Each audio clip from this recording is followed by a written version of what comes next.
नमस्ते। मेरा नाम है शिवानी गुर्जर और मैं आज सभी का फिर एक बार हमारे सदन के मंच पे स्वागत करती हूँ, जहां हम काफी अलग अलग इंटरेस्टिंग इन्वेस्टमेंट आइडियाज के बारे में डिस्कस करते हैं। और आज हमारे साथ जुड़ी हुई है शैली गंग मैम। और उनके बारे में अगर मैं कुछ कहूँ तो उनके पास फिनेंशियल सर्विसेज सेक्टर में काफी गहरा 18 साल से भी ज्यादा गहरा अनुभव है। और वो टाटा म्यूचुअल फंड के साथ तकरीबन फरवरी 2019 से जुड़ी हुई है। और हमें काफी खुशी है कि आज वो हमारे साथ इस मंच पे आ पाई। उन्होंने थोड़ा कीमती समय निकाला ताकि हम काफी कुछ एक नए स्कीम के बारे में सीखने वाले हैं उनसे। So very welcome ma'am. Thank you Shivani and my pleasure. बहुत खुशी है मुझे इस प्लेटफॉर्म पर आके। Thank you. जी। सो मैम, जैसे कि आपको पता है, मैं दर्शकों को ये कहना चाहूंगी कि आज हम टाटा के एक ऐसे यूनिक नए स्कीम के बारे में जानने वाले हैं जिसका नाम है Tata BSc select business group index fund. ये आइडिया डेफिनेटली काफी यूनिक है, कुछ नया है। तो मेरा पहला सवाल उसी लाइंस पे होगा मैम के लिए कि ये फंड के बारे में अगर आप हमें जनरली थोड़ा बता पाए कि ये फंड में एग्जैक्टली क्या होता है और कैसा फंड बनाया गया है। तो ये इंडस्ट्री फर्स्ट इंडेक्स है। इंडिया के business groups, top business groups bye market cap मैं कहना चाहूँगी। तो ये एक सिंगल इंडेक्स है जिसमें 7 ग्रुप्स हैं। So top 7 groups bye market cap वो इसमें इंक्लूडेड हैं। उन ग्रुप्स के अंडर में जो भी कंपनीज लिस्टेड स्पेस में हैं, तो top 30 companies by market cap again. और ये फाइनेंशियल सर्विसेज सेक्टर को हमने इसमें से इंक्लूड एक्सक्लूड किया है फॉर द सिंपल रीज़न कि अगर फाइनेंशियल सर्विसेज सेक्टर इंक्लूड करें तो काफ़ी सारा वेट उस सेक्टर को चला जाता है, बिकॉज़ वो खुद हम्म। काफ़ी बड़ा सेक्टर है। बहुत अ, बड़ा सेक्टर है, राइट। और अगर हम बिजनेस ग्रुप्स के माध्यम से या उसके रूल के हिसाब से भी अगर इंडेक्स बनाने की कोशिश करेंगे तो फाइनेंशियल सर्विसेज का वेट काफ़ी आएगा। जैसे अभी ब्रॉड मार्केट इंडाइसेस जो है सेंसेक्स या निफ्टी 50, उसमें करीबन 30 to 35% वेट है फाइनेंशियल सर्विसेज इंडेक्स जी। का। तो अगर हम ये वाला रूट लेते बिजनेस ग्रुप्स इंडेक्स में फाइनेंशियल्स इंक्लूड करके, तो भी कुछ करीबन 20-25% एलोकेशन चला जाता। और हमारा आइडिया था कि अगर हम इसको एक्सक्लूड करें तो बाकी जो सेक्टर्स हैं जिनमें ये ग्रुप्स काफ़ी काम कर रहे हैं, वो उन्हें ज़्यादा जगह स्पेस मिल पाएगी। और इसीलिए हमने फाइनेंशियल सर्विसेज को एक्सक्लूड किया। प्लस ब्रॉड मार्केट इंडाइसेस से हमें थोड़ा यूनिक पोजिशनिंग और एंड यूनिक पोर्टफोलियो भी क्लाइंट्स को देना है। Performance wise of course performance की बात वैसे तो सबसे बाद में आती है, बट बिकॉज़ ये यूनिक पोर्टफोलियो प्रोवाइड करने की बात आई, तो उसी के साथ में मैं कहना चाहूँगी कि हमने जब लास्ट में परफॉर्मेंस असेसमेंट भी किया कि भई हमारा एक यूनिक प्रोपोज़िशन तो है, बट क्या ये परफॉर्मेंस असेसमेंट के हिसाब से भी बेहतर है? जी। तो राइट। डेफ़िनिटली हिस्टोरिकल परफॉर्मेंस जो हमने 2014 से असेसमेंट किया है, बीएसई ने जो हमें करके दिया है, उसके हिसाब से ये जो पोर्टफोलियो है वो निफ्टी 50 और सेंसेक्स को आउट परफॉर्म कर रहा है सिंस 2014। तो इसीलिए हमने इसे इस तरह से बनाया। So top 7 groups bye market free float market cap, top 30 companies and financial services sector exclude. और मैम, बिजनेस ग्रुप्स ये इसी में काफी यूनिक कैटेगरी है, तो मैं ये पूछना चाहूंगी कि बिजनेस ग्रुप्स ही क्यों, इसे कैसे चुना गया कि इसके बेसिस पे एक पूरी स्कीम या फंड बन सकता है। जी। सो इसमें हमने जब सारी ग्रुप्स को लिया और ग्रुप लेवल मार्केट कैप को कैलकुलेट किया और उसमें से जो या सबसे टॉप 7 हैं उन्हें सिलेक्ट किया, तो उसमें हमारे नाम जो आए हैं वो हैं टाटा, रिलायंस, आदित्य बिरला, अदानी, एल&टी, महिंद्रा एंड महिंद्रा, जिंदल। ये सारे काफ़ी डाइवर्सिफाइड ग्रुप्स हैं। और इन सारे ग्रुप्स को अगर आप इकट्ठा देखेंगे तो कुछ 19 बेसिक इंडस्ट्रीज और 12 सेक्टर्स में एक्सपोजर मिल पा रहा है इन सबसे।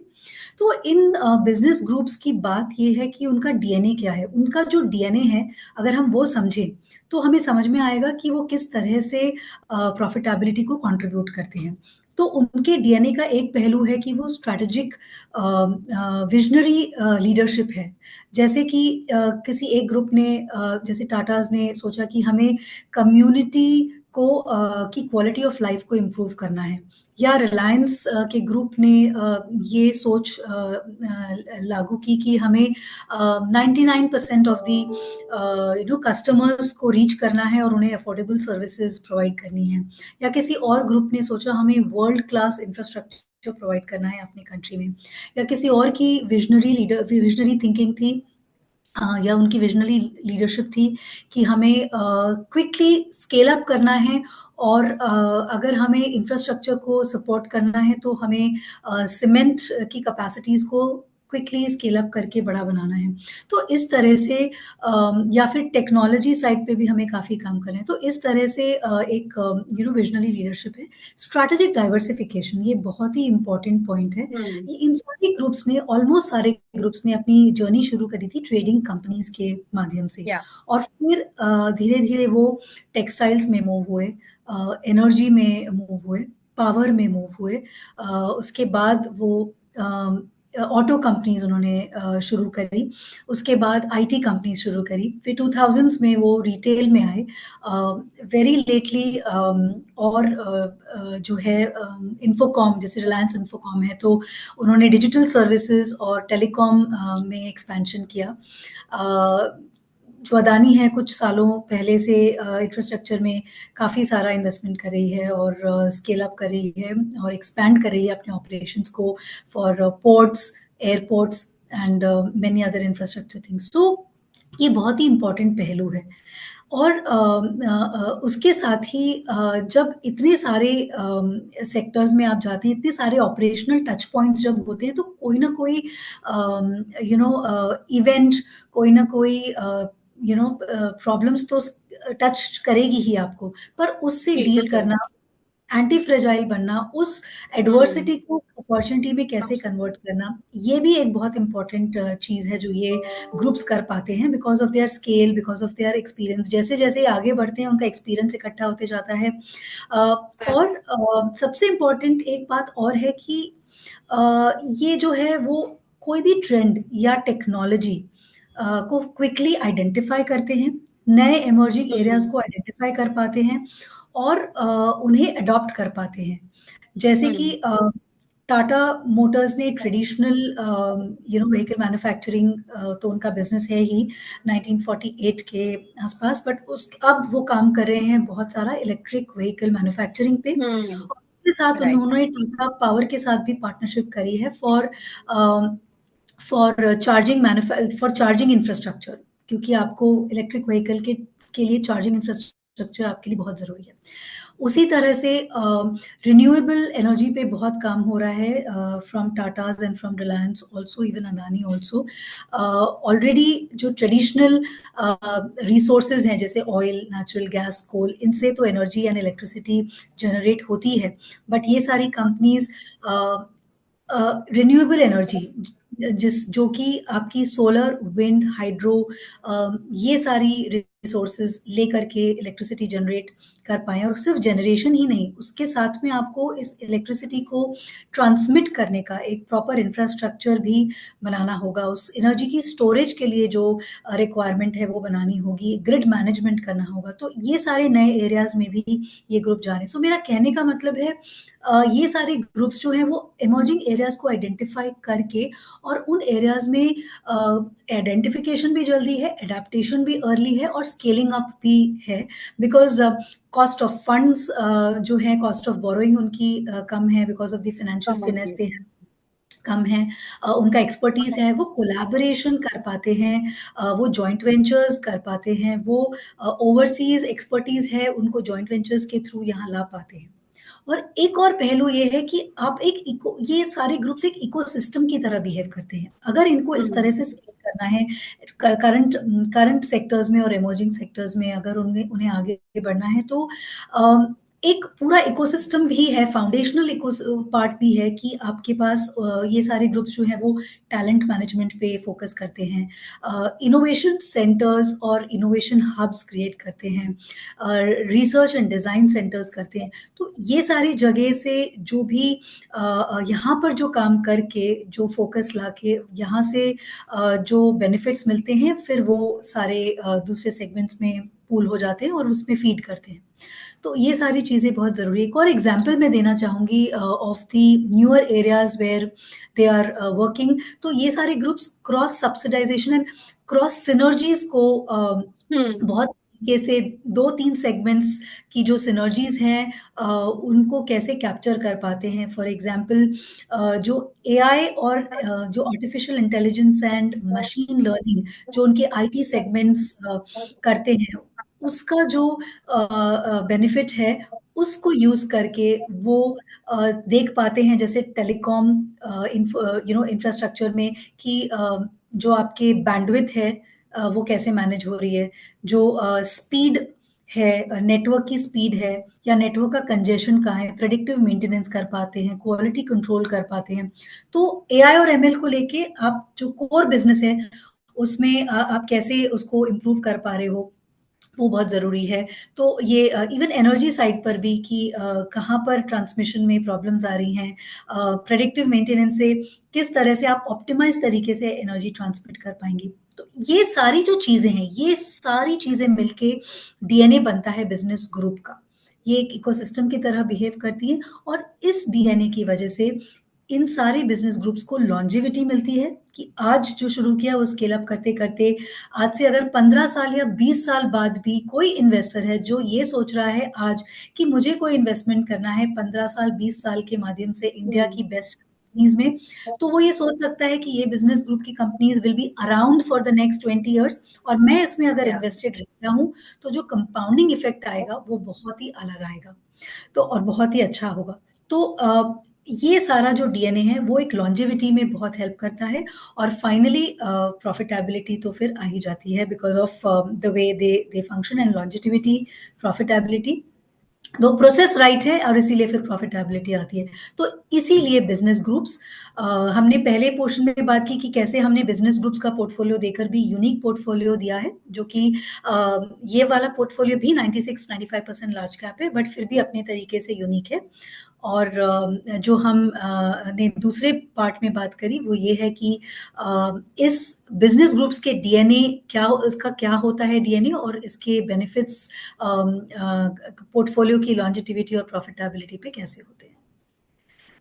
तो हम एक तरह से ये कह सकते हैं कि जो 7 बिजनेस ग्रुप्स को चुना गया है काफी केयरफुली चुना गया है, क्योंकि उनके पास उनसे डाइवर्सिफिकेशन अपॉर्चुनिटीज तो है ही, बट उसके साथ साथ ये ग्रुप्स काफी फ्यूचरिस्टिक है।